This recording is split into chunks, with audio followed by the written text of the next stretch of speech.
Sadashiva Samarambam Shankaracharya Madhyamam Asmadacharya Paryamtam Vande Guru Paramparam Ishvaro Gunatmeti Murti Veda Vibhagne Vyomavad Vyaptadehaya Dakshinamurtaye Namaha Sarvavedanta Siddhanta Gocharantam Agocharam Govindam Paramanandam Satguru Pranatosh Maha Om Shanti, Shanti, Shanti Om. Namastê, gratidão por mais esse encontro.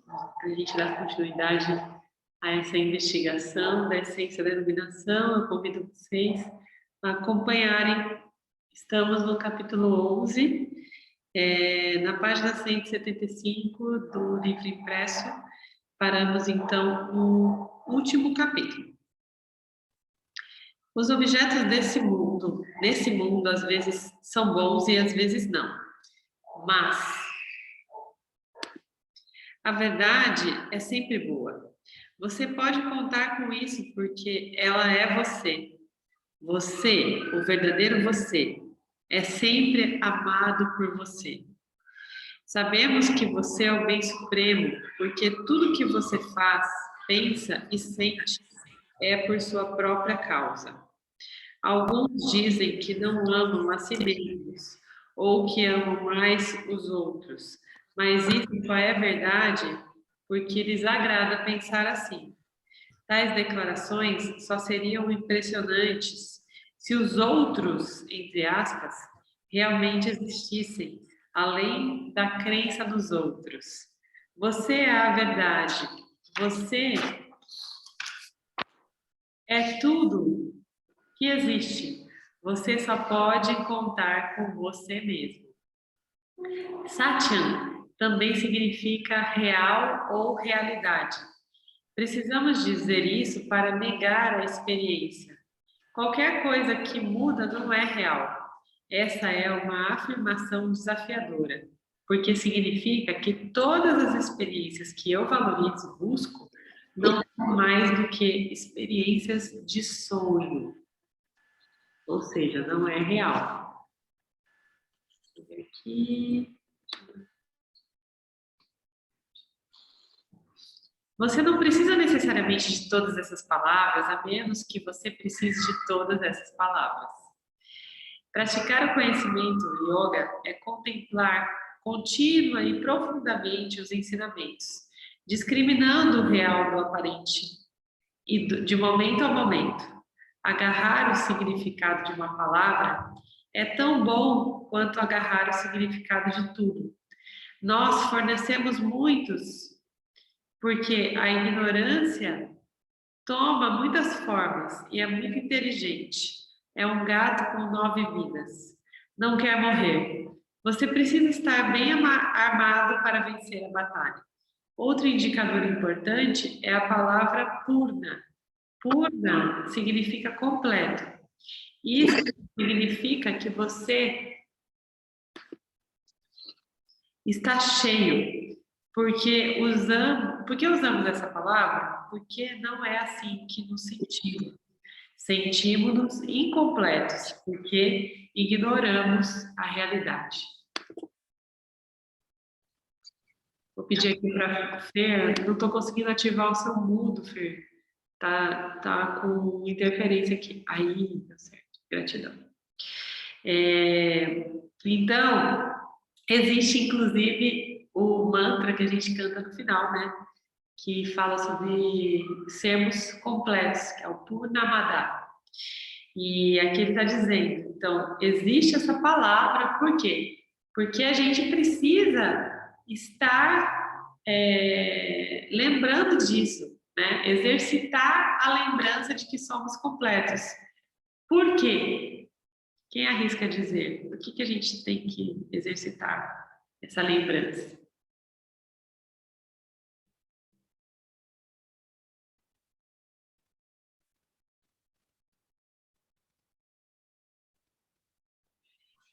Para a gente não ficar buscando a completude em outras pessoas?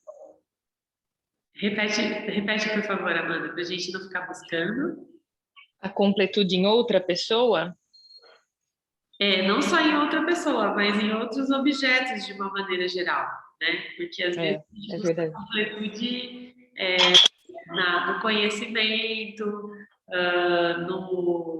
na abundância, na prosperidade, enfim, a gente busca em objetos, né, que não necessariamente são Claro. pessoas. No carro, na casa, às vezes em animais, né? Várias coisas que podem ir dando essa falsa sensação de que te completa, né? E te impede de enxergar que você já é completo, vamos dizer assim. Sim, sim. E por que que isso acontece? Quem arrisca dizer? Seria porque os nossos sentidos são todos extrovertidos, então a gente tem sempre a tendência a olhar o que está fora? Exatamente. E isso é obra de quê? De quem? Porque Maia está todo o tempo mostrando para a gente o contrário, que não somos completos, que precisamos de algo mais, precisamos de objetos. Exatamente. Então, agora acho que a gente fechou essa equação, né? Então, a Amanda trouxe uma camada, né? Que é esse mecanismo que vai provocar os nossos sentidos, como o Renan disse, que estão extrovertidos, para que a gente caia nessa pegadinha, para que a gente entre nesse ciclo de samsara, né? Então, aquele que vive às voltas dos seus próprios desejos é um samsari, aquele que não consegue discriminar a respeito dos seus desejos e aversões, ele ainda não se tornou, né, um buscador de fato, ele está numa roda de samsara. Porém, a obra que está por trás de tudo isso se chama Maya, né? Então, por que que existe tudo isso? Porque existe uma projeção de um universo aparentemente real, né? De uma realidade aparente, que é o papel de Maya. Então, outro dia a gente estava vendo aqui um guru, um Swami, eu não me recordo exatamente quem foi, que disse que Maya é a devota mais fiel de Ishvara, né? Ela não falha no Swadharma dela. Aquilo que ela vem fazer, ela faz bem feito. E realmente, Maia é danada. Ela está o tempo todo projetando o melhor, né, que ela tem para nos convencer de que a realidade dela não é aparente, né? De que é uma realidade real. Então, existe até o mantra, né, que diz, você é completo, tudo é completo, tudo está como tem que estar, que é o mantra que, inclusive, a gente canta no final da Sangha, que é o Purnamada, né?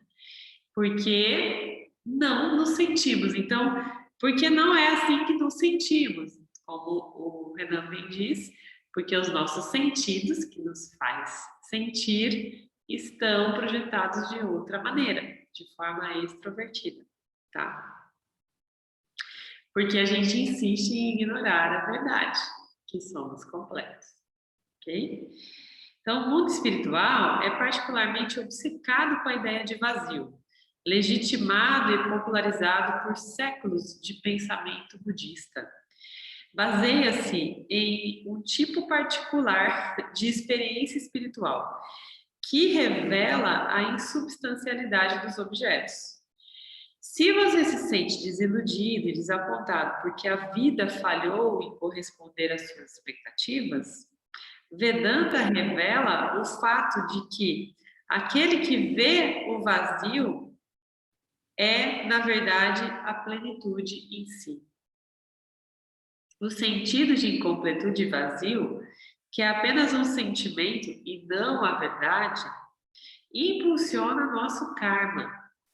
Se eu puder ver que eu não estou vazio e que os objetos realmente refletem a plenitude da minha verdadeira natureza, posso restringir minha busca louca de objetos, abrandar e me divertir.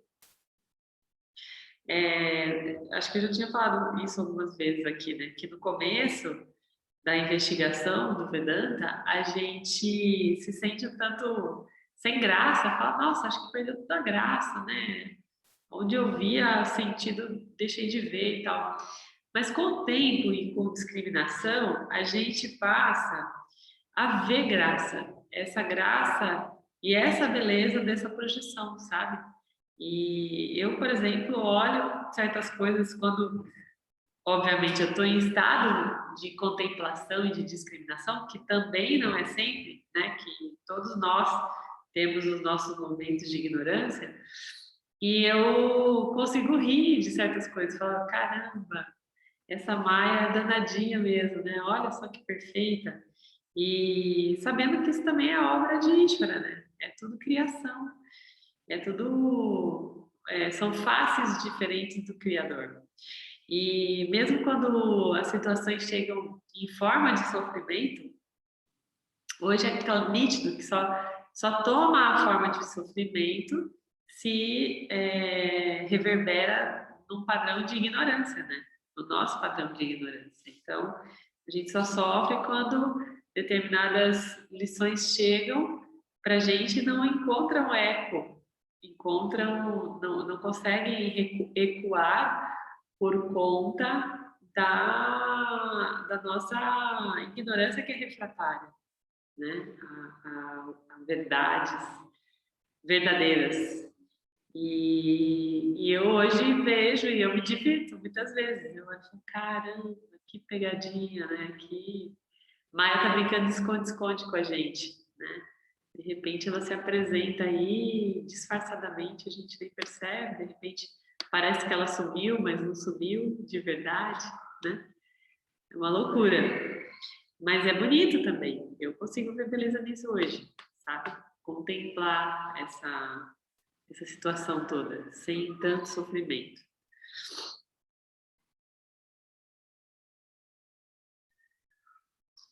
Purna também significa um todo sem nada.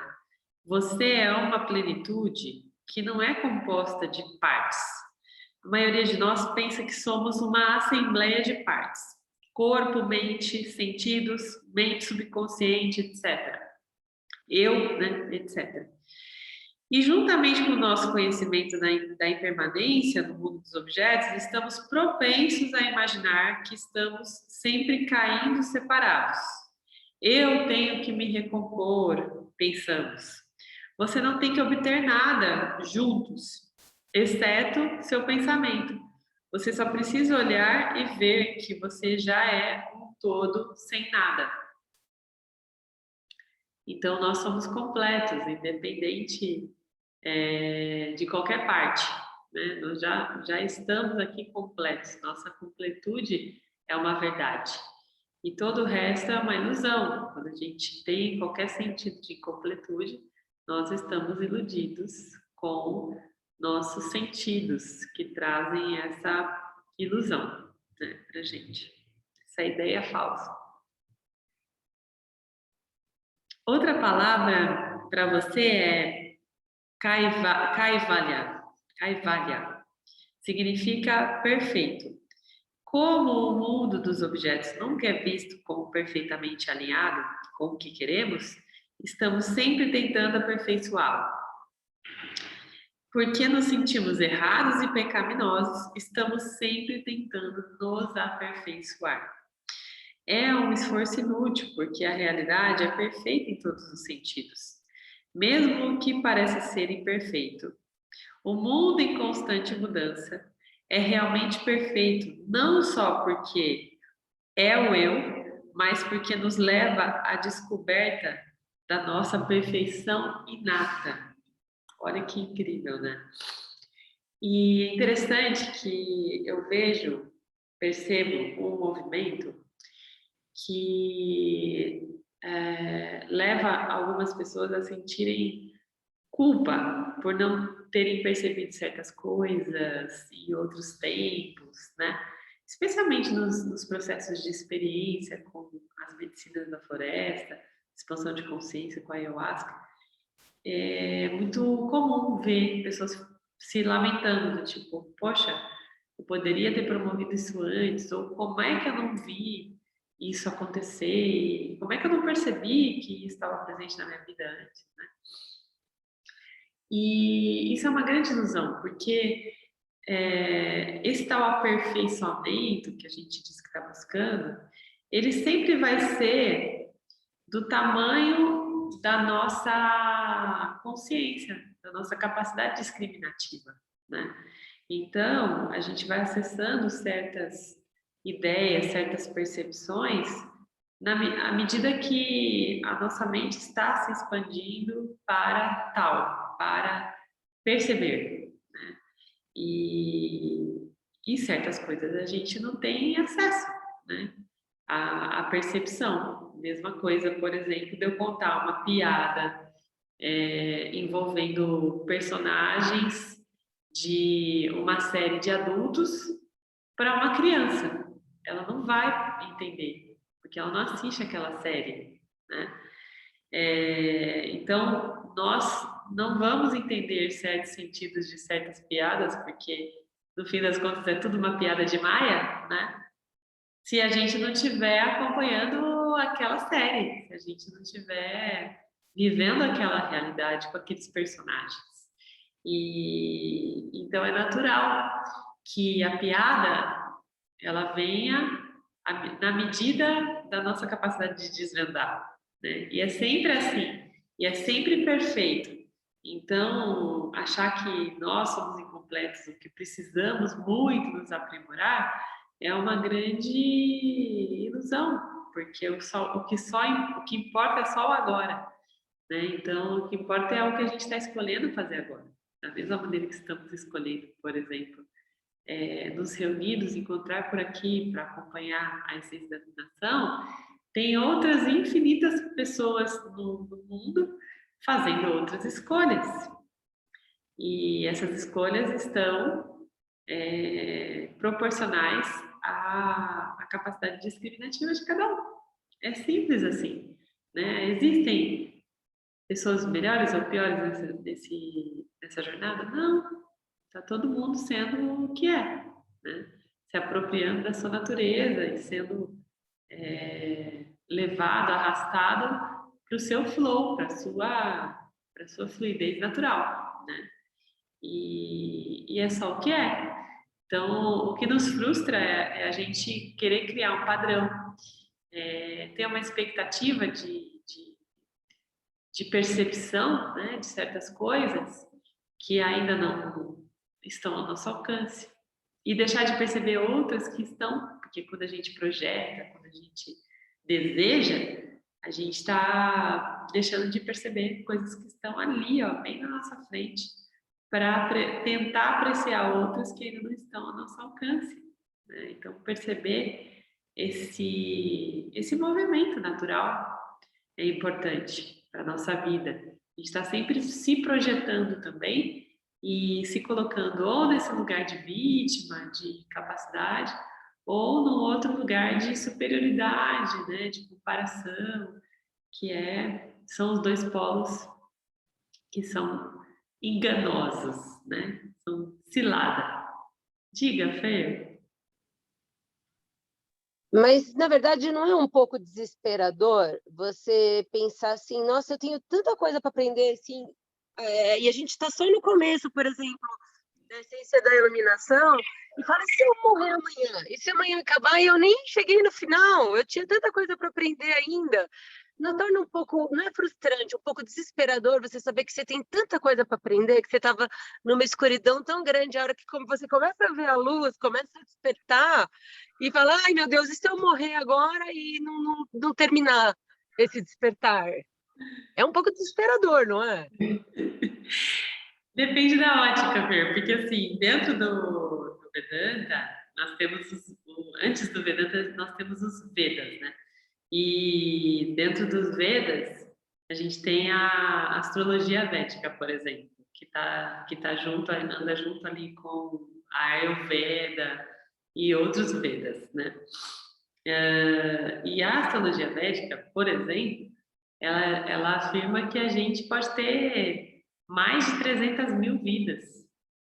Então, imagina que dentro de todas essas milhares de manifestações, o que é esse intervalo aqui que a gente está passando na Terra, né?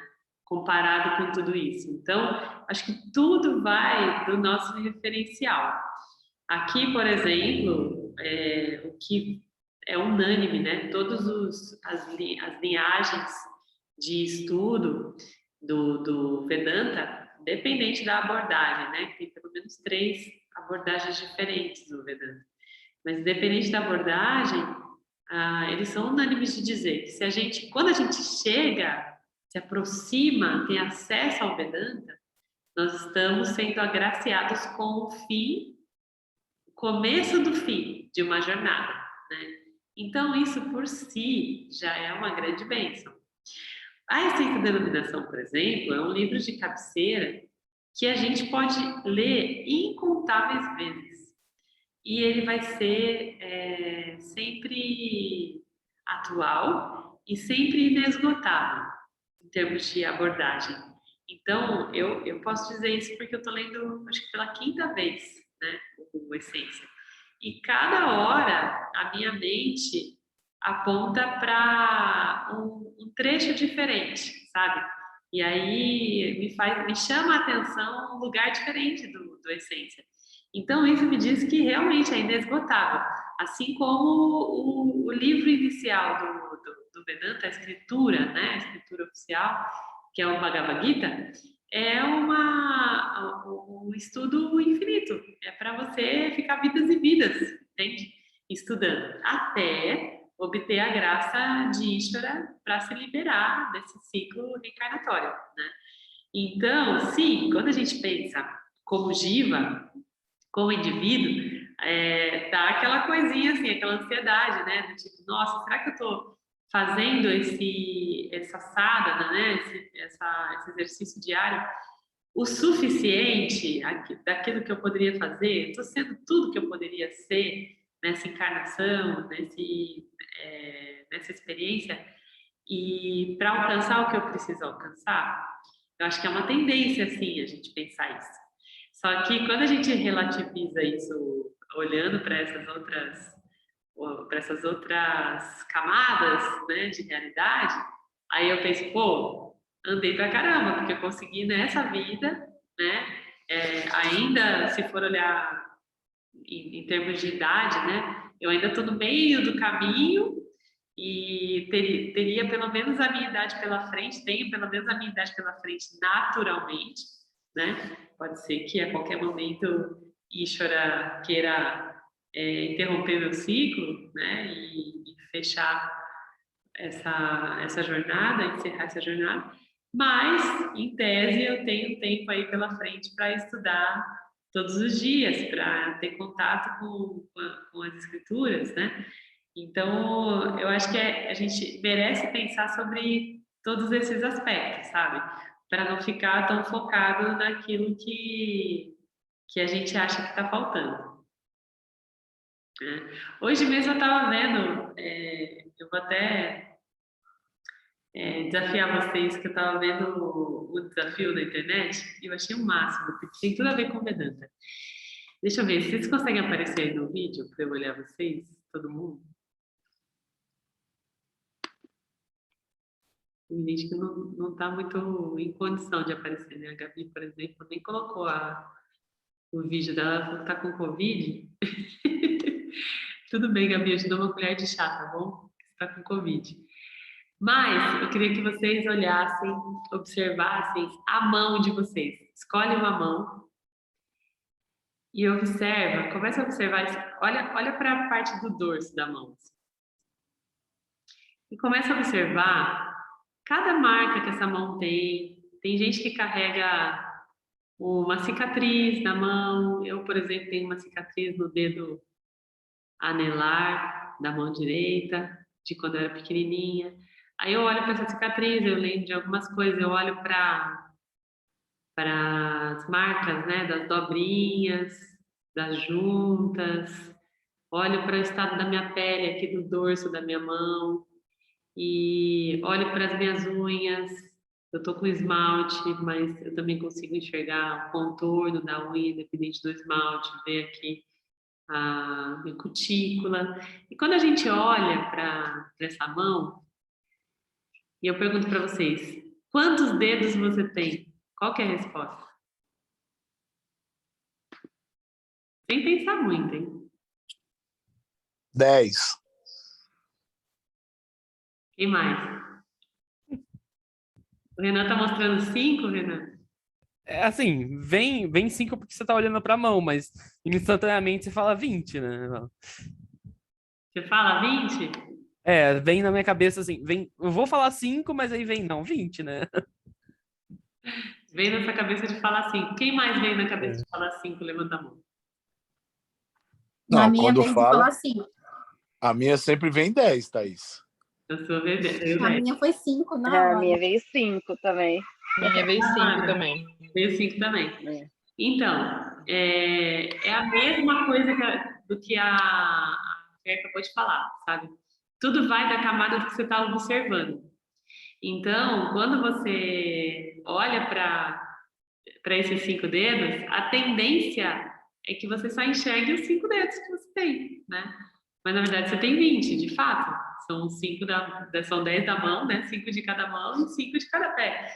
Então, tudo na nossa vida é sobre isso, sabe? A gente tem uma tendência de trazer um foco para determinada coisa e fechar o nosso foco para aquilo. E porque o nosso corpo sutil, né, a nossa mente, nossas emoções e o próprio intelecto faz com que esses olhares eles sempre sejam segmentados para aquilo que a gente está botando foco, né? E o exercício nosso como Karma Yogis é ampliar essa visão, né? Então, não tem problema que eu só tenho 5 dedos aqui no meu foco agora. Eu só não posso esquecer dos outros 15, sabe?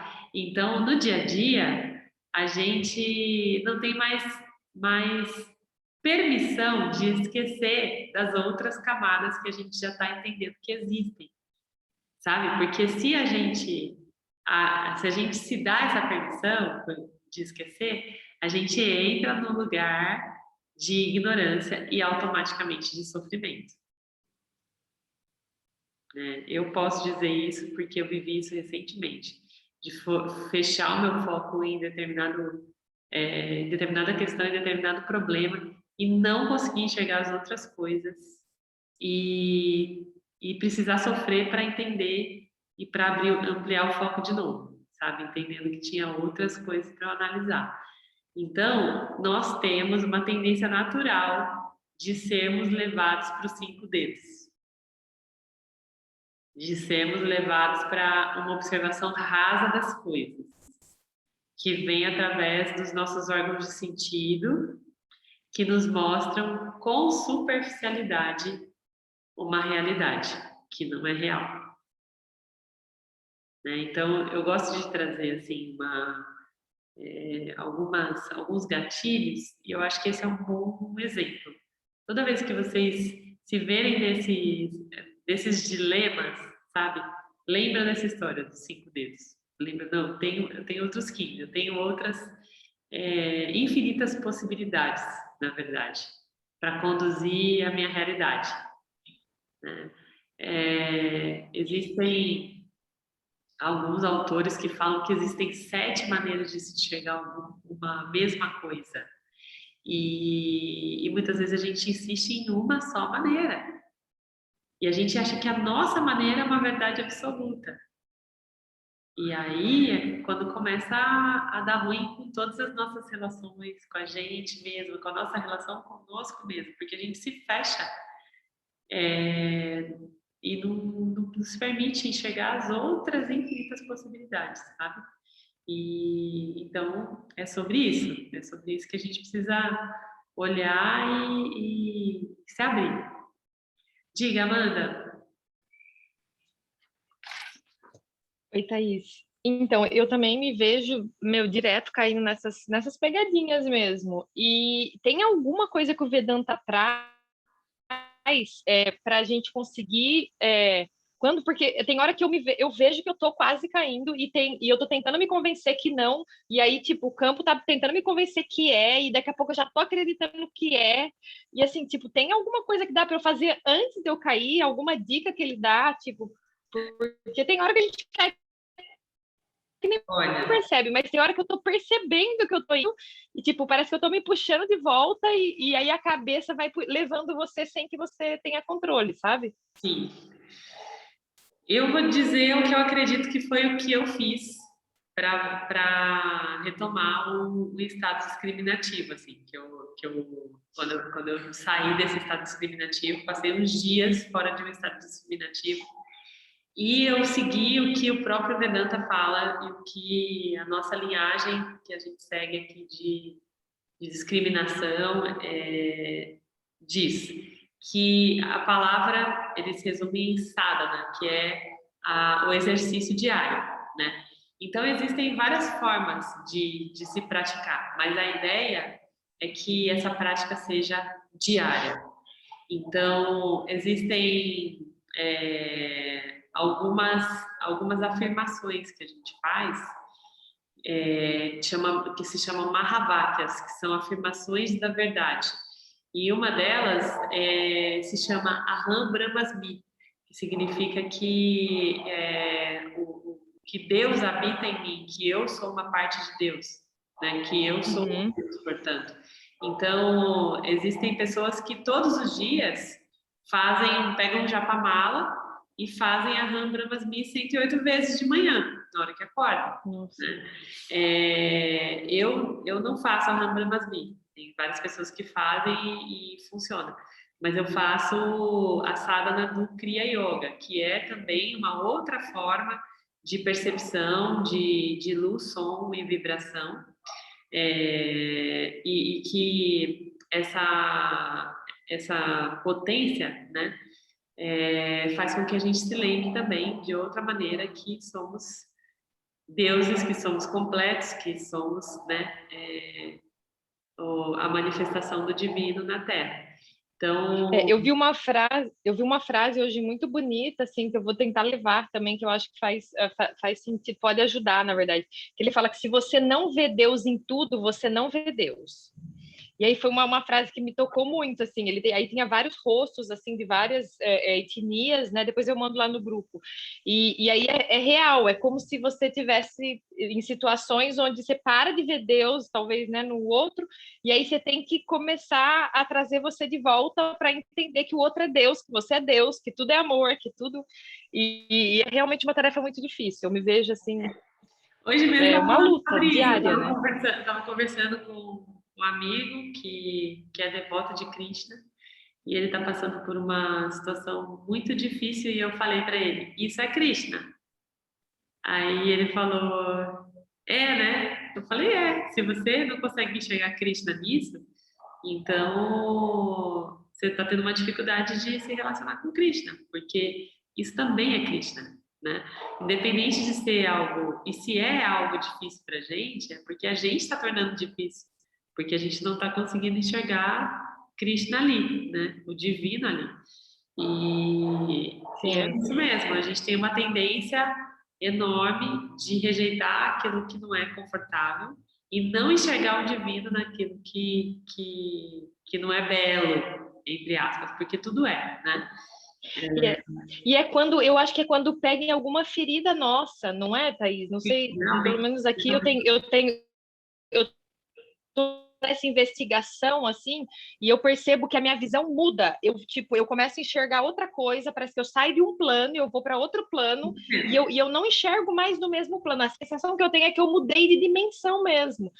Quando pegou num trauma meu, aconteceu isso recente, pegou num trauma meu de infância, e aí, tipo, eu já não enxergo mais a realidade. Parece que eu volto na criança, traumatizada, né, ferida, e aí eu já não enxergo mais. A sensação que eu tenho é que eu mudei de realidade.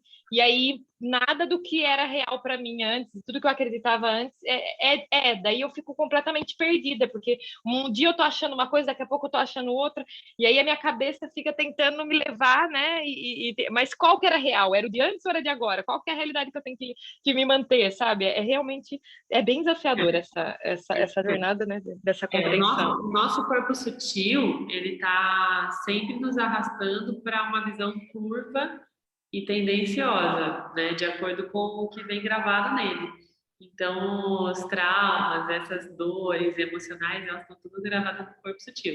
E ele é uma grande lente que turva todo o olhar, né? Então, o nosso corpo sutil não corresponde ao nosso eu divino, né? A nossa realidade mesmo.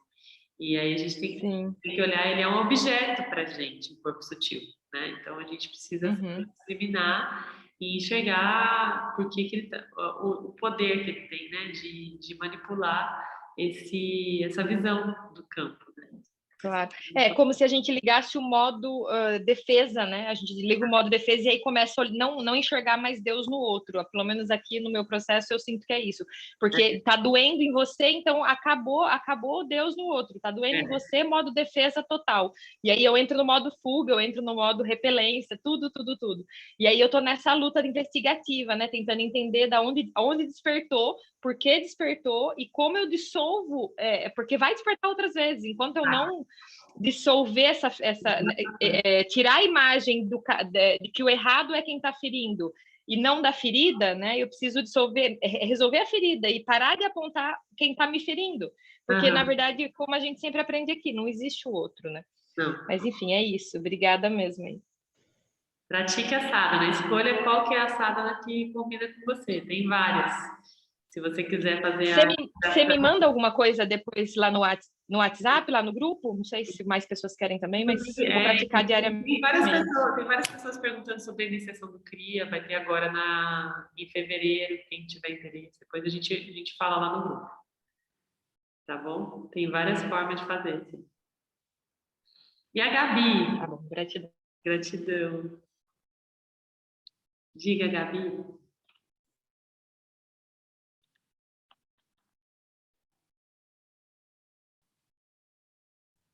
A gente não está te ouvindo, só se eu estou com algum delay de conexão. Alguém está ouvindo a Gabi? Faz um joinha aqui para mim.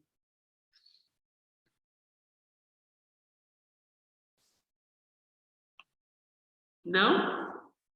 Não estamos te ouvindo, Gabi.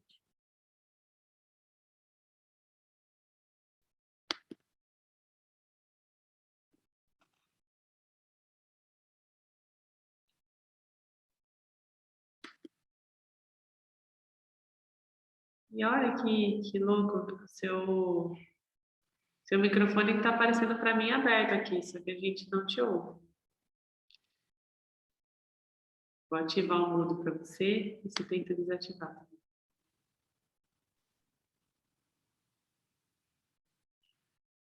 Não. Que loucura. E o seu microfone está aparecendo como se você estivesse falando, mas não sai o som. Acho que você já passou por isso em algum momento aí, deve ser algum dispositivo seu. Mas mexe aí, qualquer coisa você volta aqui, tá bom? Vou continuar lendo, a hora que você conseguir, eu te respondo. Bom, então, a objeção óbvia, a ideia de que o mundo é perfeito, é a presença do mal. Mas o mal não pertence à criação. A criação é perfeita em todos os sentidos. Ignorância da perfeição do eu e da perfeição da criação produz mal. A objeção óbvia à ideia de que eu sou perfeito é devido à mesma ignorância. Outra palavra importante é viragya, significa despreocupação. É importante nos informar que a preocupação não é mais uma opção quando o nosso conhecimento de quem somos é difícil e rápido. A vida sansârica não passa de uma interminável procissão de pequenas preocupações. Autoconhecimento coloca um fim a elas. Embora existam muitos outros, essas palavras são suficientes para cuidar de Brahma Satyam, por enquanto. Brahma Satyam cobre o assunto, a primeira metade da nossa experiência. Refere-se ao eu. Eu sou real. Eu sou completo e completo não dual.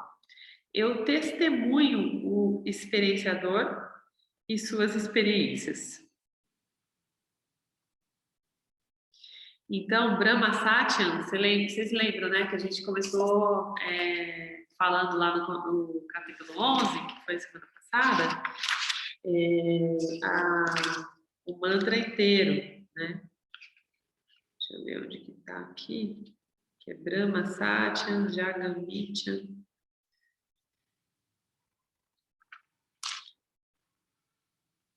Aqui, ó, na página 174. Brahma Satyam, Jagamityam, Jivo Brahmaiva Napara. Né? Então, a gente falou até aqui de Brahma Satyam. Agora, a gente vai entrar na segunda parte, que é o Jagamityam. Página 177. A segunda parte da declaração, Jagamityam, cobre a outra metade da nossa experiência, os objetos que aparecem em mim. Os objetos que se apresentam a mim, o que eu vejo, sei, experimento. Jaga significa o que muda. Gosto de pensar que é a raiz da nossa palavra malabarista, objetos em movimento contínuo. Talvez seja, muitas palavras indo-europeias têm raízes no sânscrito. Se alguém duvida que a experiência muda, eles são, como posso dizer isso, sensivelmente, intelectualmente desafiados. Então, a palavra Jaga tem a ver também com Jagata. Jagata é interpretado como o mundo dos objetos. Tá? Então, existem algumas linhas de estudo do Vedanta que falam que aqui, esse mundo que a gente vive é Jagata, que é o mundo dos objetos, daquilo que muda, tá? Então, isso tem a ver com Mitya, né? Jagam Mitya é aquilo que muda dentro de Mitya, aquilo que muda no mundo dos objetos, ok? A segunda palavra, no entanto, é um pouco mais difícil, que é Mitya, né? Mitya significa aparente. Os objetos que se apresentam a mim são aparentemente reais. Lembre-se, nossa definição de objetos é qualquer coisa que não seja o sujeito, que é a consciência. O sujeito não é meu jiva, o sujeito não é a Thaís, o sujeito é a consciência, tá? Isso significa que os objetos parecem ser reais. Essa palavra separa os homens dos meninos espiritualmente.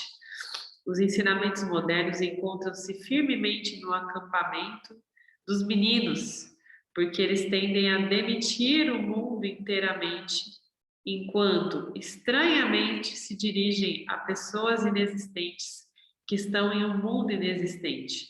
Mas os objetos que aparecem em você existem. Eles existem, mas não são reais.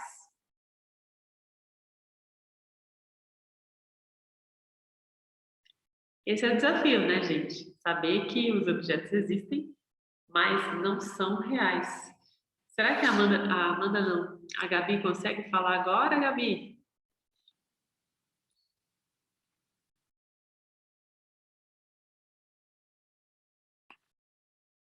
Acho que não.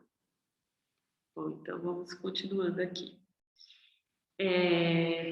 Acho que é erro da câmera que não conecta nada. Ah, tá. Bom, se você quiser, você pode mandar também aqui no bate-papo a pergunta, tá bom? Fica à vontade. Então, nós estamos nesse instante já num grau de amadurecimento, de acesso a esse conhecimento, que nos permite perceber que o mundo é aparentemente real, né? Que nós já, tudo aquilo que a gente consegue perceber conseguia perceber até esse momento como real, na verdade é de uma realidade aparente. E é exatamente esse grau de discernimento que nos ajuda a viver nesse mundo com mais tranquilidade, né? A não entrarmos mais em nível de sofrimento extremo pela sensação de incompletude. Então, aqui no capítulo 11, o James já coloca muitos detalhes, já traz com bastante clareza todos esses detalhes dessas camadas de realidade, né? Deixa eu ver aqui, então. Minha dúvida seria do sadhana, se pode ser qualquer prática em geral, e não apenas a respeito do estudo das escrituras.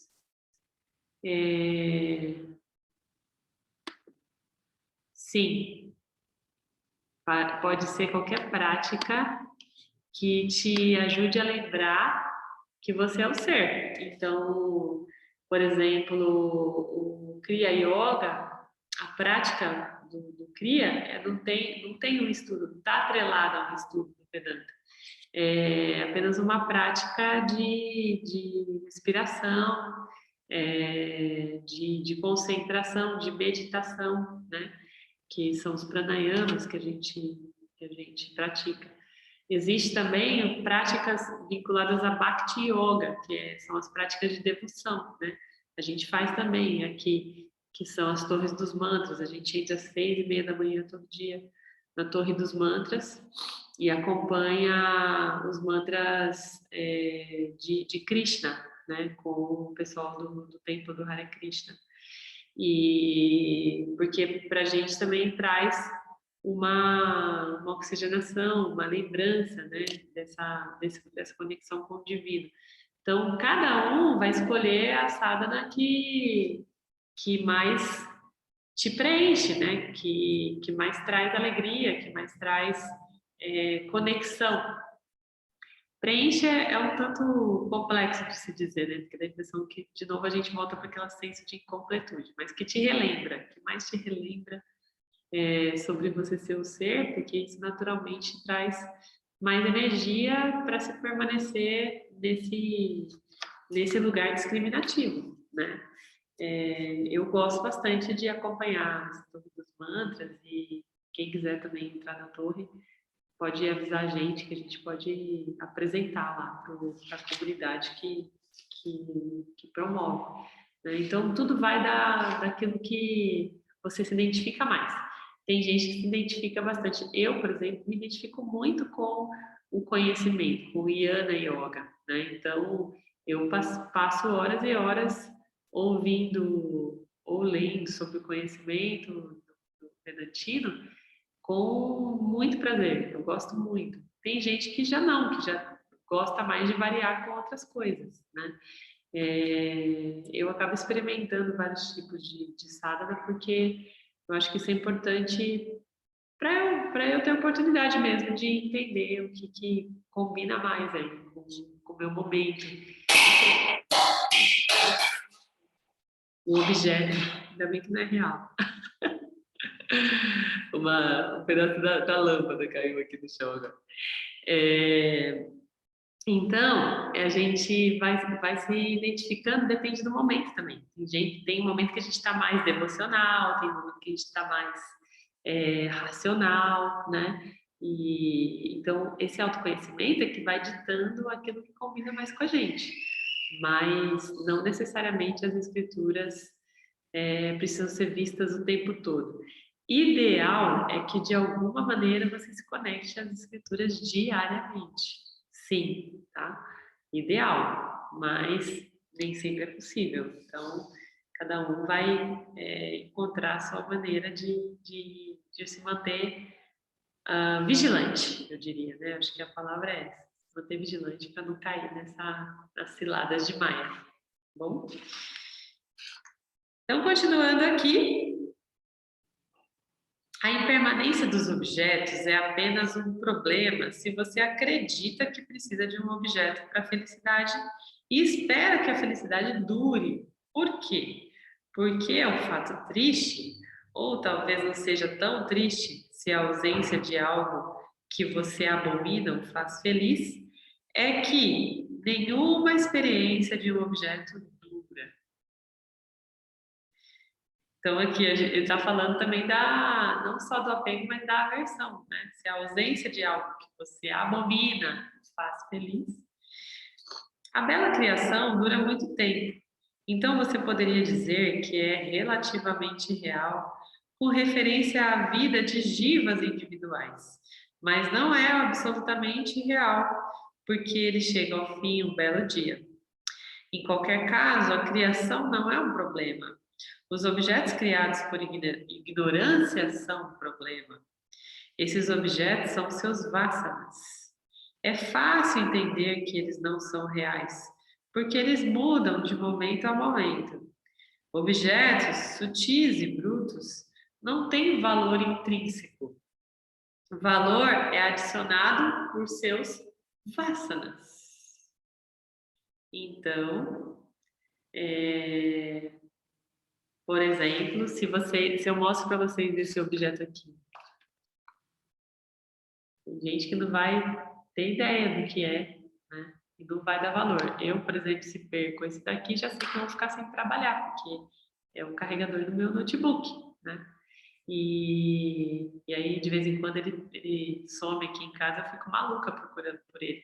E aí, às vezes, eu falo para as crianças, é a fonte do meu notebook. Daí, eles associam com a fonte do notebook que eles entram na aula, entravam na aula online, que é outro notebook que é preto.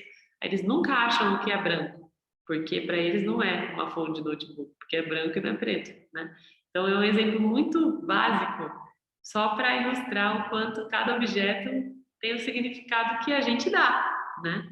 Esses tempos atrás que eles foram descobrir que o meu carregador do notebook é branco e tem um fiozinho fino, e o deles é um fio grosso, né? Daí eles ajudam agora. Agora eles conseguem me ajudar a encontrar o meu carregador, minha fonte, né? Então são coisas muito básicas, mas que é assim que é construído. É desde o primeiro contato, né?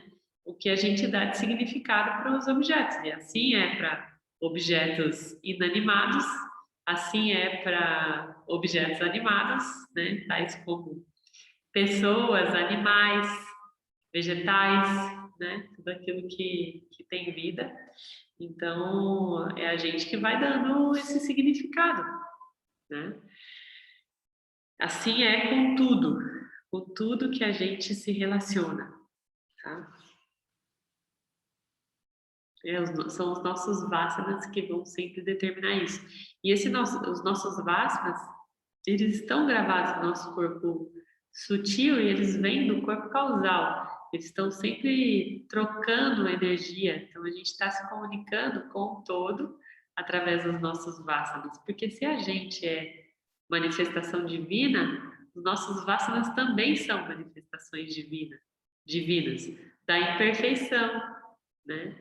Daquilo que merece ser olhado e corrigido, do Adharma, porque os Vasanas, eles têm uma tendência a nos empurrar para um lugar fora do Dharma, né? Então, por exemplo, se eu tenho Vasana por sabores, por alimentos saborosos, eu tenho uma tendência de ser adármica com a minha saúde, eu tenho uma tendência de ignorar que determinado alimento pode fazer mal para o meu corpo, e isso é adármico, né? E isso também é um exemplo bem básico e clássico, né? Vacina por sorvete, por exemplo. Ah, quero tomar todo dia. Tá, mas você vai sobrecarregar seu fígado, você vai te colocar num lugar de maior risco de problemas relacionados a diabetes, glicemia, porque você quer atender o desejo do seu paladar. Isso é adármico. Então, os nossos vasanas, eles vão adicionando valores e trazendo demandas, né? de diferentes formas, de acordo com o tamanho deles, a forma que eles estão incutidos em nós, né? É essa a tendência. Aqueles que afirmam que o mundo não existe zombam da própria ideia de iluminação e não nos deixam nada com que trabalhar. Tais ensinamentos só preenchem a mente por um momento e criam um desejo de experimentar algo que é aparentemente não experimentável. Eles não têm sentido, porque você não pode experimentar algo que não existe. Por outro lado, a definição de existência de Vedanta nos dá algo com que trabalhar. A consciência é existência. Leva o experimentador e o que ele ou ela experimentam a sério. É um pouco complicado, porque diz que o experimentador é realmente um experimentador que não experimenta, ou melhor ainda, uma testemunha que não experimenta, e que os objetos experimentados, incluindo a testemunha vivenciada, a consciência refletida, são aparentemente reais. Este é um conhecimento muito sutil e útil que normalmente leva tempo para assimilar. Por exemplo, se eu quiser um relacionamento, eu deveria saber que não é real. Conhecer o fato de que a vida não é real a torna muito interessante.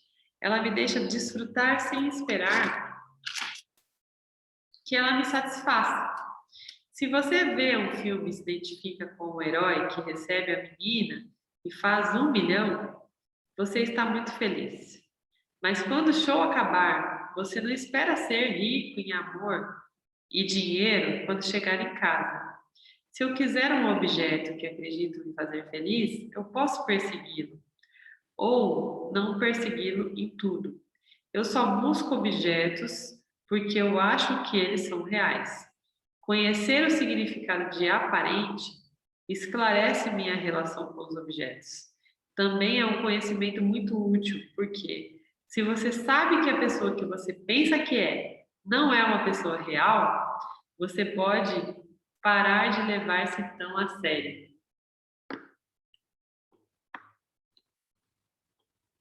E aí, gente, alguém quer comentar sobre isso? Quem anda se levando muito a sério ou levando o outro muito a sério?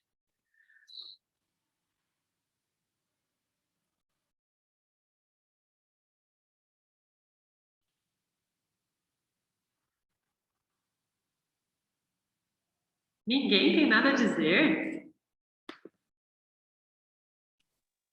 Ah, Thaís, eu já parei já faz um tempo de encarar as pessoas, dá muito valor, nem a mim, nem ao outro, não valor. Como eu vou te explicar? Ai, a pessoa fez aquilo para mim, meu Deus, como eu tô ofendida. Gente, não me ofende mais, nada mais me, sabe? Quando você encara que é só um objeto e a pessoa não sabe o que está fazendo e tá tudo bem, né? É só uma projeção e tá tudo certo. Você para de dar tanto valor a coisas que antes te incomodavam tanto, te faziam sofrer tanto. Eu já estava nessa fase, acho que antes um pouco do conhecimento do Vedanta e só me ajudou.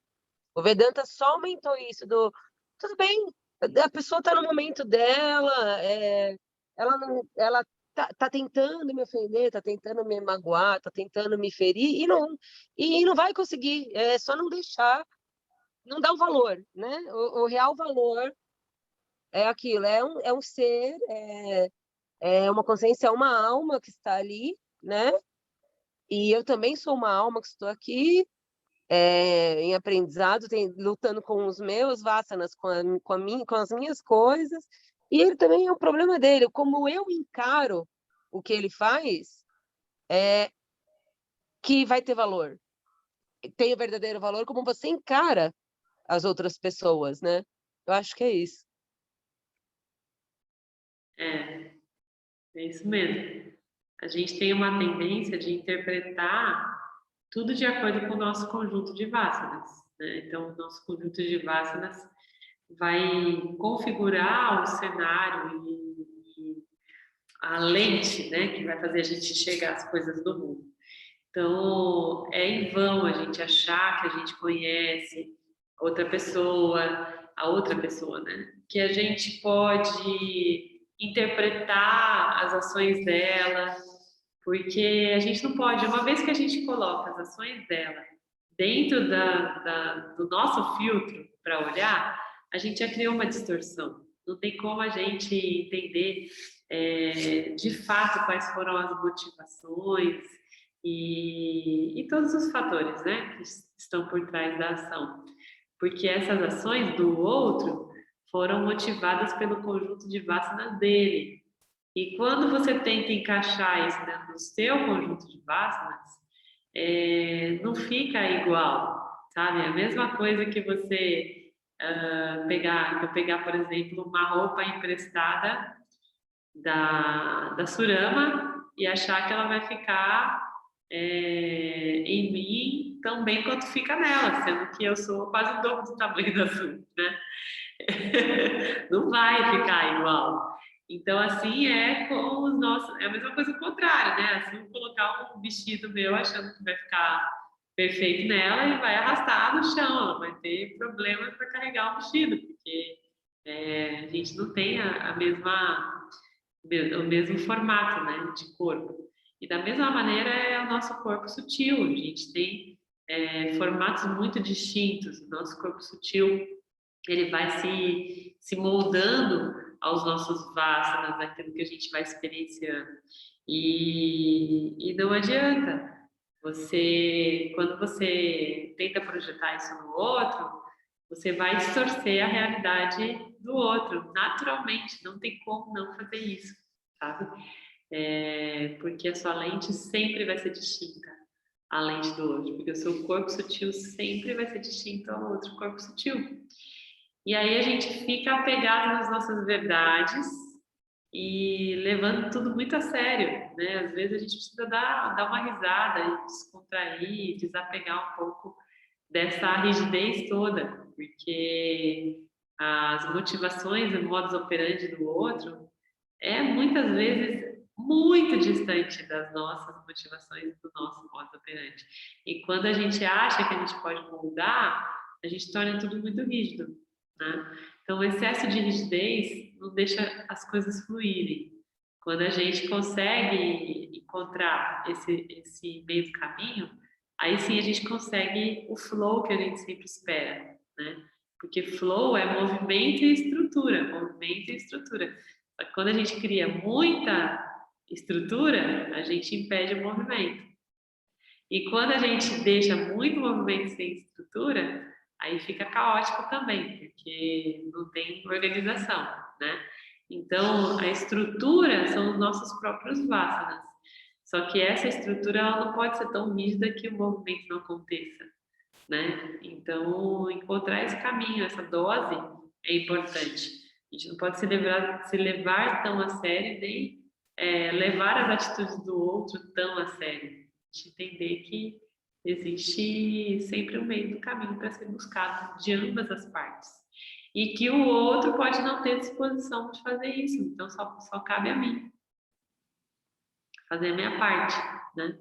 Interpretar dentro dos meus vasanas e cuidar das minhas interpretações para que elas sejam objeto de discriminação para o meu processo de descoberta dessa realidade, né? De iluminação. Alguém mais quer falar? Só vou completar o que eu falei, porque eu tenho um Vassana de abandono, por tudo que eu já passei, por todo mundo já ter morrido, minha irmã, minha mãe, meu pai, ter perdido filho. Eu tenho um Vassana de perda. E eu parei de alimentar esse Vassana. Eu parei de sofrer com ele. Então, assim, eu não vou mais falar com você. Eu falo, tá bom, ok. Não vou, eu sei que amanhã a pessoa vai pensar melhor, vai se colocar, né? E não vai ser aquilo. Depois eu converso amanhã com a pessoa e vai ficar tudo bem. Eu parei de alimentar esse vassana de perda, de solidão, de abandono. Mais ou menos. Claro que não na perfeição ainda, né? Mas a gente tenta, né? não alimentar mais esse Vassana de solidão. Quando esse Vassana de solidão chega, né, como uma roda gigante, o exemplo que você costuma dar, Thaís. Quando ele está aqui em cima, eu tento não dar tanta importância, né? Tento deixar passar, porque vai passar. Tudo passa. Tanto a felicidade, a tristeza, tudo passa, né? E a gente tem que aprender a não levar tão a sério, eu acho, esse Vassana. É um dos Vassanas meus, que a gente tem vários, né? Que eu estou conseguindo lidar melhor. Eu vou fazer aniversário agora, hoje daqui a pouco eu estou entrando no inferno astral, não quero nem ver o que vai ser da vida do Igor.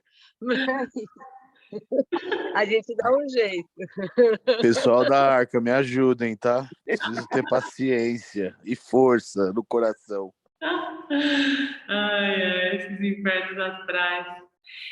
Então, é isso mesmo. A gente tem que trazer essa observação dos nossos próprios Vassanas como sendo objetos, né? Então, o próprio Jiva, ou seja, essa entidade experienciadora aqui, é um objeto. Uma hora a gente vai abandonar a missão e o Jiva vai deixar de ter significado, né? Vai ficar onde o significado do Jiva, da experiência, da entidade experienciadora? Vai ficar dentro de cada um que experienciou algo com ele, né? Então, por exemplo, o dia que o meu corpo abandonar a missão, né? Se recolher de novo para o corpo causal, o que vai ser da Thaís, entidade experienciadora? Vai ser a lembrança que ela ficar dentro de cada um, né? E cada um vai ter a sua lembrança. Então, tudo aparentemente real, né? E cada um também vai fazer sua passagem e vai continuar a jornada. Ou seja, é só a consciência que continua a jornada, né? Todo o resto vai se diluindo pelo caminho, se dissolvendo. Então, quando a gente consegue olhar esse Vassana como objeto, assim como todo o resto que muda, ele também muda, né? Ele muda para melhor, porque ele vai perdendo essa potência que é proporcional à nossa ignorância. Então, é a mesma história do medo escuro, né? Quando eu vou para o escuro, sendo orientada a olhar para esse escuro e entender que ele traz um monte de sensações que não são reais, aí o escuro tomou uma outra proporção da minha vida, né? Passa a dar outro significado. Então, os nossos Vassanas, eles ganham mais força no escuro da nossa ignorância. Quando a gente vai trazendo luz, que é o próprio Vedanta, né? A luz, o Vassana vai se enfraquecendo naturalmente. É um processo natural. E que bom, né? Que a gente tem a oportunidade de olhar dessa maneira, porque de fato é absurdamente libertador, né? Ou potencialmente libertador, depende da nossa disposição em fazer esse exercício de discriminação, né? No fim das contas é isso.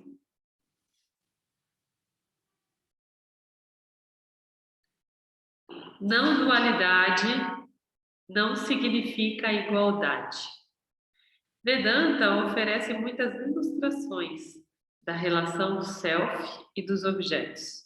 Um pote de argila, por exemplo. O barro e o pote têm uma relação peculiar. Mesmo que ambos sejam argila, eles não são os mesmos. A não dualidade não significa igualdade. Igualdade entre você, consciência, e os objetos que aparecem em você, mundo da experiência. Se significasse igualdade, então, se é tudo um e você é ignorante, então eu também sou ignorante. Mas não é assim. Portanto, precisamos entender a palavra aparente. Se você olhar para a realidade da perspectiva do pote, você é um com o barro, sem dúvida. Mas, se você mudar de perspectiva e olhar para a realidade do ponto de vista do barro, você não é um com o pote. Há mais para você do que há para o pote. O pote depende de você, o barro, mas você não depende do pote. Você é, sua natureza nunca muda, enquanto a natureza do objeto que depende de você está sujeita a mudanças. A pessoa aparente que você toma para ser uma pessoa real depende de você, consciência, mas você não depende dessa pessoa. Quando você está iluminando o sono profundo, essa pessoa está longe de ser encontrada. Veja a liberdade que esse entendimento implica. Uma vez que a natureza dos objetos é conhecida, é muito importante saber que nada pode ser feito sobre a relação entre o sujeito e os objetos que aparecem nela. É a inalterável lógica da existência. É por isso que a iluminação é conhecimento sozinho. A liberdade reside no conhecimento, não em uma experiência particular. Porque ela libera você da dependência da experiência para a sua felicidade. A maioria acredita que moksha é liberdade para o indivíduo aparente, mas é a liberdade do indivíduo aparente. O indivíduo aparente nunca é livre. É parte integrante da matrix da vida de Ishvara. Olha só, gente, que diferença. Então, eu, Thaís, entidade experienciadora, eu nunca vou ter liberdade. Porque eu estou inserida em um universo aparentemente real. Porque o meu corpo, ele está em um processo de degradação contínuo, que diz respeito à saturação que ele tem dentro desse campo mórfico, né? Então, a minha pele, por exemplo, ela está ficando cada dia mais envelhecida, né? As linhas de expressão vão se acentuando a cada dia. O meu corpo vai perdendo potência a cada dia. Minha densidade óssea vai mudando a cada dia. Né? Então, por mais que a minha consciência atinja uma certa liberação ou a própria liberação, o meu corpo, a minha entidade experienciadora, né, especialmente o meu corpo, vai continuar sendo vítima, se é que a gente pode dizer isso, né, desse sistema. Ou seja, o meu corpo, meu jiva, ele não vai se liberar. O que vai se liberar é a minha consciência. Então, eu me libero do meu corpo físico e não libero o meu corpo físico de nada, porque o meu corpo físico faz parte desse mecanismo de Maya, de Jagamitya. Vocês conseguiram entender, então, essa parte? Alguém tem alguma dúvida ou algum complemento?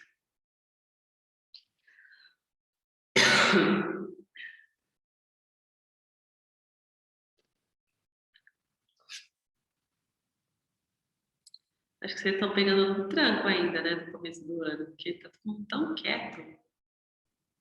No fim do ano vocês estavam mais falantes. Se alguma coisa aí, acho que na energia do ano, vocês começaram diferentes.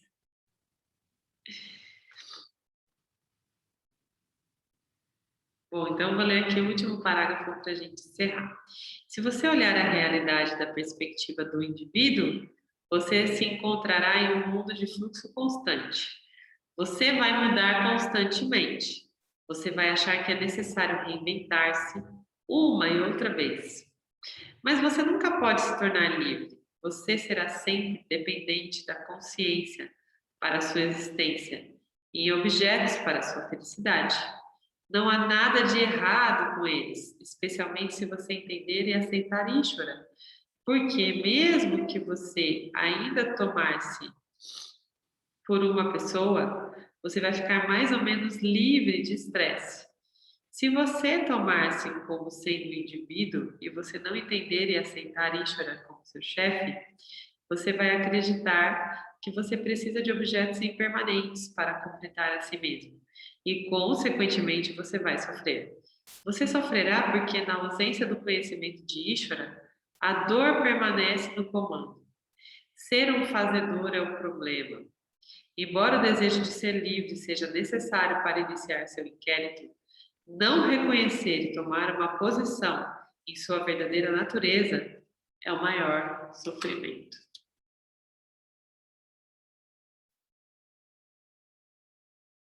Eu tenho falado bastante sobre isso, especialmente nesses últimos meses, que eu estou tendo a impressão de que cada vez mais a gente está sendo pressionado a sermos essa consciência em ação, sabe? Sermos verbo, a deixarmos de negar ou de nos furtar de ter coerência entre aquilo que a gente está acessando e aprendendo e o que a gente está fazendo, né?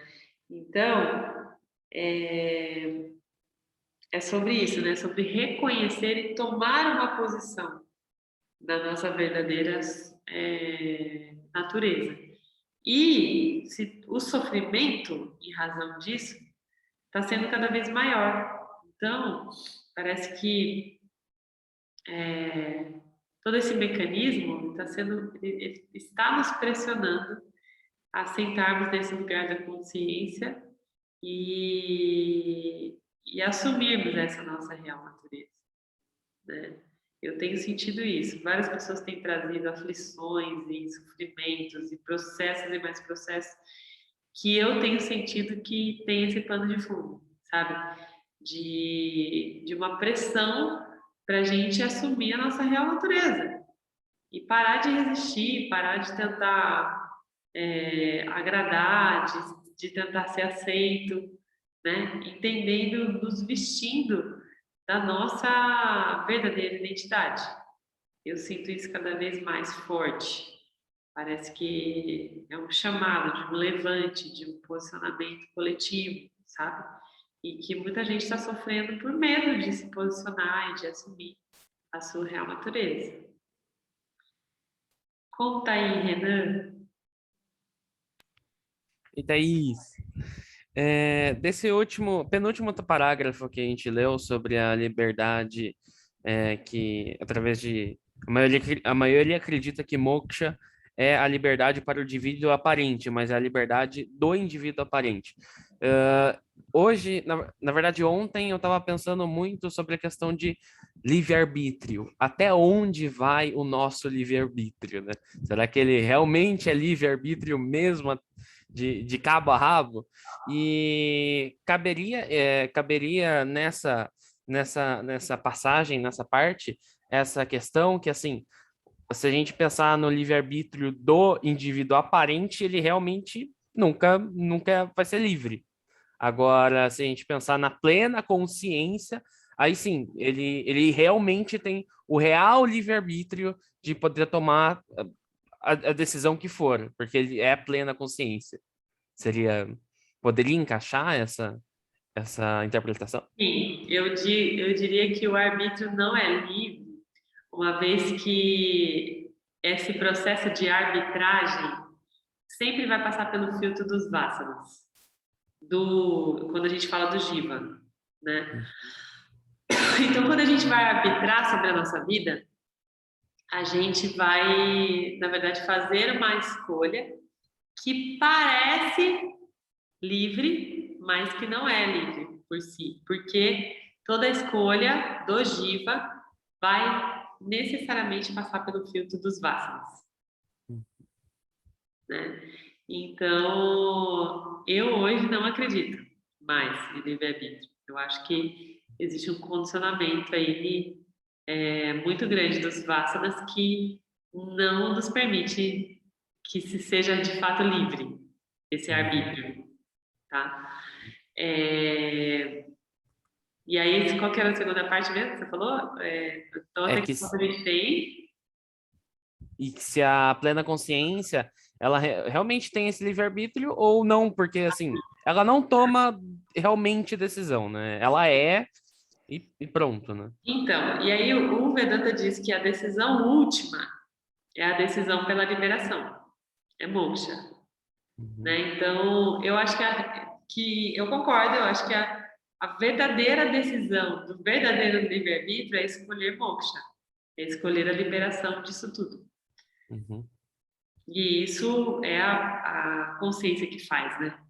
Ela precisa ter força para conduzir. A nossa consciência que promove essa caminhada, né? E aí, como a gente viu mesmo no próprio livro, moksha e no seu sentido real, depende, em última instância, de uma graça divina, né? Eu acho que essa graça divina tende a examinar as nossas escolhas, de uma maneira geral, né? Então, por mais que nossas escolhas sejam influenciadas pelo nosso conjunto de vasanas, ainda assim a gente pode escolher o menos pior, o que vai causar menos dano, o que vai ser menos violento, né? Que é a escolha correta. Depois, mais para frente, depois de Essência de Eliminação, vocês vão poder saber muito mais sobre isso com o Bhagavad Gita, que ele fala muito sobre isso, sobre o andar correto, sabe? Sobre ser Karma Yogi, de fato. E, e eu acho que sim, que a escolha mais vantajosa, que mais combina com o ser é a escolha por moksha. Uhum. E que uma vez que esse ser encontra moksha, a gente não tem mais que se manifestar aqui. Eu acho que a gente perde eu não diria, mas se libera de todas as necessidades de tomada de decisão, sabe? Porque uma vez que a gente está iluminado, a gente só flui com o campo. Então, acho que essa é a última decisão mesmo. O último arbítrio é o de moksha. Sim. Eu acredito. É como se você quebrasse assim a quarta parede, né? Você não decide entre estar dentro de ser o livre-arbítrio ou não ser o livre-arbítrio. Você deixa de tomar decisões. Então você se abdica daquilo ali. É. Interessante. Você deixa de Requer tomar, decisão. porque não existe mais nada para você projetar, então você não tem que ser mais fazedor de ações. Você vai fluindo com o campo, tomando ações de acordo com o que o campo te mostra. Não necessariamente para mostrar algo para alguém, sabe? É isso que muda. Ou para você mesmo, né? Você só Sim. vai fluindo, entra em flow com o campo, Uhum. a tendência. Gratidão. Então, e aí, Igor? Não, então, falando da parte da mudança que você comentou, que você percebe que dentro dos processos as pessoas vêm comentando bastante sobre as mudanças, né? Eu, particularmente, de uns meses para cá, né, eu tenho percebido muito isso em mim, dessa parte da transformação de uma das coisas que eu identifiquei que é um Vassana meu, que é muito sério, que é o Vassana da ignorância, né? E esse Vassana da ignorância, ele atrapalha a gente de uma maneira muito grande, né? Isso principalmente falando dos homens, né? Da parte dos homens, da parte do sexo masculino, né? E desde quando a gente começou os estudos, né? E isso intensificou muito, né? E aí você tem aquele espaço, aquele momento que você pode conversar, que só tem os homens ali, e aí você começa a botar para fora algumas coisas, aí você fala assim, caramba, eu não acredito nisso, cara. Puta merda, eu preciso mudar isso, né? Aí você começa a se incomodar com a postura de macho escroto que você é na sociedade. Isso vai te deixando cada dia mais nervoso com o que você está fazendo, né? E é muito louco isso. E eu sou uma pessoa que eu sempre vivi muito na força do ódio, né? Então eu julgava que essa energia minha era a minha energia, eu tinha que trabalhar essa energia constantemente o dia inteiro. né? Então, foi muito legal porque dentro de todos os processos que a gente vem passando na Arca, os aprendizados, os estudos, essas transformações elas foram ficando mais intensas na minha vida, né? Isso foi me transformando, isso foi me moldando, e aí você vê que não passa de nada além do que a ignorância, né? Do patriarcado que botam na sua cabeça, daquela coisa, aquela lavagem cerebral que fazem, que falam que tem que ser daquele jeito e tem que ser assim, e você não pode mudar, não pode ser diferente, né?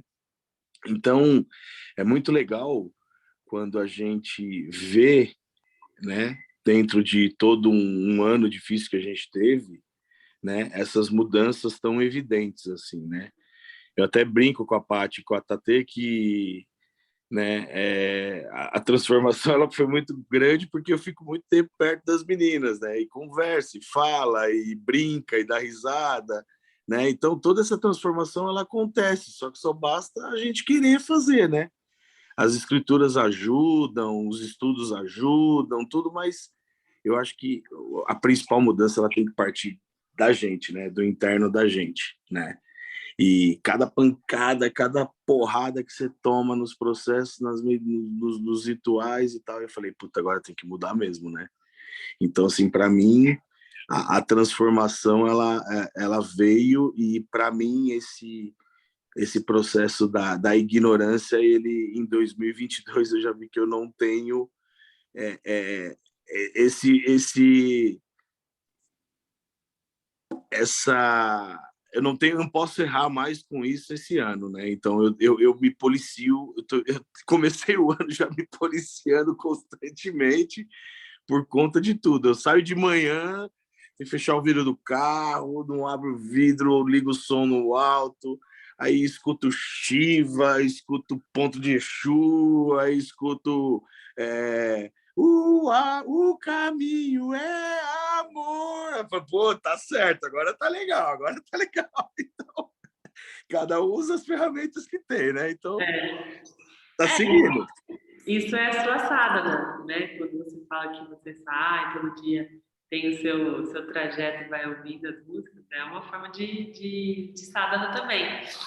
E a ignorância que você diz, Igor, é uma ignorância universal, né? Não é exclusivamente sua e não acontece de uma forma diferente para você, no sentido da intensidade, né? A ignorância ela está sempre rondando a gente. E dentro do Vedanta, o conceito de ignorância é achar que somos reais, né, enquanto jivas, e achar que estamos apartados do todo, que somos indivíduos, né? Isso é uma grande ignorância segundo o Vedanta. Agora, a partir disso, que é a ignorância base, vem várias outras pequenas ignorâncias que vão mudando nossa vida, nossa mente, e o nosso exercício é identificar quais são essas outras ignorâncias que estão presentes, que foram incutidas, que eu em algum momento acreditei, né, como se fossem verdadeiras, e que merecem ser desvendadas. Eu acho que esse é o exercício de todo mundo, mas que para você se manifesta de uma maneira X, para mim de uma maneira Y, né? Mas não deve ser um objeto de angústia ou de ansiedade, porque é um movimento natural, né? A gente está todo mundo aqui imerso nesse mar de ignorância. Você sabe que no ano passado, quando me veio, né, esse despertar para isso, eu passei bons bocados. Eu tive alguns dias assim que eu entrava em parafuso, minha cabeça dava umas travadas que eu falava assim, nossa, hoje eu morro, hoje eu morro, hoje eu morro. E eu pegava aqueles dias que a Fernanda estava viajando, eu ficava sozinho dentro de casa com um cachorro, com um gato, passarinho voando e tudo. Eu falava, mano, eu vou matar tudo, Thaís, eu vou matar tudo hoje. Hoje eu mato tudo. Aí no outro dia eu acordava, hoje eu tenho que ser melhor. Aí eu colocava comidinha pro passarinho, aí eu ajeitava aqui, ajeitava ali, eu falava, pô, não foi tão melhor do que ontem, né? Mas pra que isso, né? Chega, dá um tempo, né? Então, sabe que você falou uma coisa que eu estava lembrando agora? Que você falou que vivia muito na força do ódio, né? Essa força do ódio que você fala é rajas, é a energia da realização, que às vezes a gente precisa disso para sair de um determinado lugar, né? De estagnação. Então, tem gente que fala isso, né? Ah, agarra uma raiva que vai dar certo. Você quer esquecer fulano, ciclana? Agarra a raiva que dá certo, né? E é verdade que a energia de Rajas, ela movimenta a gente de um lugar de estagnação, de tristeza, de depressão, né? Mas, olhando para os gunas, a gente merece entender até que ponto ele está sendo útil para a gente, né? Então, os gunas, as três energias, elas estão presentes e disponíveis para todos os momentos da nossa vida e cabe a gente escolher em qual momento, primeiro, saber em qual momento a gente se encontra, né? E escolher qual é a energia que combina, que harmoniza mais com esse momento. Então, talvez essa energia da raiva, do ódio, tenha te ajudado até aqui, tenha te colocado num flow, num movimento importante para você. Mas o que vale daqui para frente, a partir do momento que você assume essa posição discriminativa, é entender se essa energia está te ajudando ou está te atrapalhando nesse momento. Está drenando energia ou está te dando energia, né? Para que você consiga dosar essa energia para que ela seja útil para você, né? Eu, por exemplo, estava falando até, comentando com o Mário, né, que eu estou no momento mais rajásico da minha vida agora, de realizações, de coisas que eu preciso realizar e de posicionamentos, porque eu tive em algum momento que eu estava extremamente satívica e também tamásica, tipo, tá tudo bem, sabe, achando que as coisas iam se acomodar sozinhas, e aí as coisas começaram a tomar outras proporções que não correspondiam àquilo que eu estava imaginando, que eu estava acreditando que fosse melhor no caminho. Então agora eu estou tendo que investir mais energia rajásica, né? E estou mais posicionada, trazendo de uma forma mais contundente algumas coisas, porque é o que o momento pede na minha vida, no meu cenário. Então, o cenário, ele nunca é estático, ele está sempre em mudança, né? E cabe a gente interpretar. Hoje, o que eu estou merecendo, né? Qual fonte que eu vou beber dos gunas? Como que eu vou me comportar hoje? Né? É só por hoje, é um dia de cada vez. E a gente tendo capacidade de identificar essas alterações do cenário. Esse é o grande segredo. Mas então, e é muito legal porque assim, no final do ano isso veio muito assim, naquele último ritual nosso, isso me veio muito assim presente, né?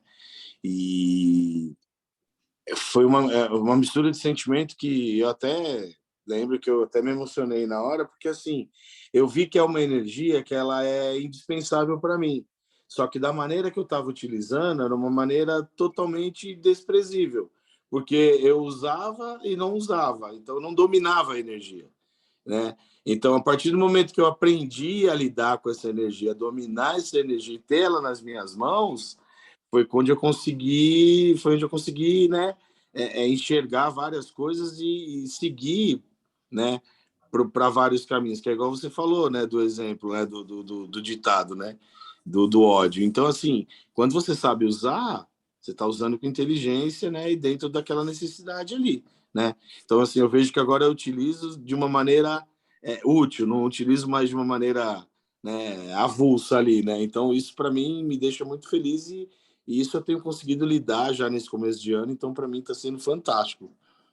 Ai, que bom. Essa é a meta. A gente se organizar aí com o que tem à nossa disposição, né? Para viver bem. Bom, mais alguém quer contar algo?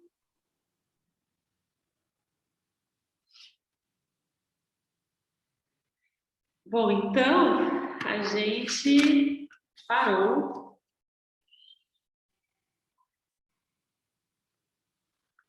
no primeiro parágrafo da 179, é isso? Deixa eu já marcar aqui.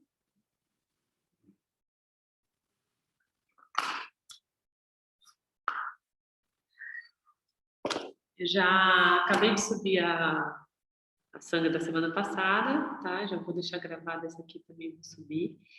E então a gente se encontra na próxima terça-feira. A gente vai trazendo de novo a lembrança de que somos completos com o nosso mantra do Namadá.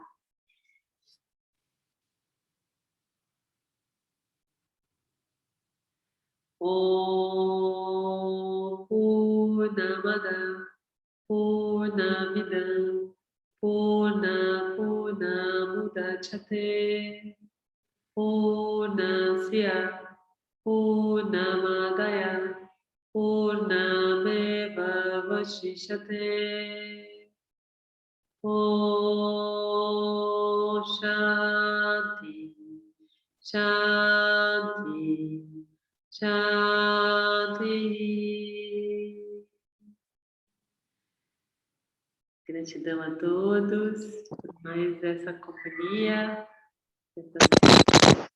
A gente se vê na próxima terça.